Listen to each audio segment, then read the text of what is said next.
ஒரு நல்லா பேசுறத வச்சு தான் தலைவர் சொல்லுவீங்களா? என்னது? நல்லா பேசுறத வச்சு தான் தலைவர் சொல்லுவீங்களா? பேசுறதுன்னா காமராஜோட ஆட்சி புரியும் போது காமராஜ் ஒரு சிறந்த பேச்சாளரா? நீங்க சொல்லுங்க. இல்ல நான் கேக்குறது பதில் சொல்லுங்க. அப்புறம் நீங்க அடுத்து சொல்லலாம். ஒரு நிமிஷம் இருங்க. பேச்சாளர் மட்டும் தகுதி கிடையாது.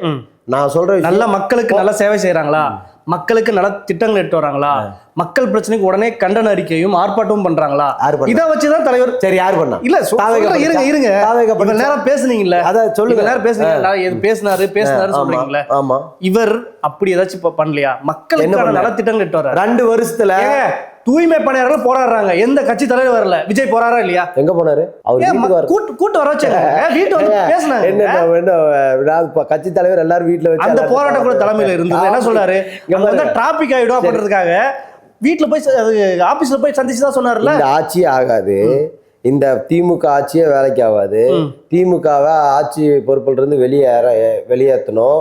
எங்களுக்கு எதிரியே வந்து திமுக தான் எல்லாம் சொல்ற. நீங்க இந்த வாய்ப்பை பயன்படுத்தி நீ போய் இவ்வளவு மக்கள் போராடிட்டு இருக்க, அந்த ஸ்பாட்ல நீ மக்களை திரட்டிட்டு போய் நின்று இருந்தா இன்னைக்கு தாவேக்காக்கு பலமா பலவீனமா? அதை மட்டும் சொல்லு.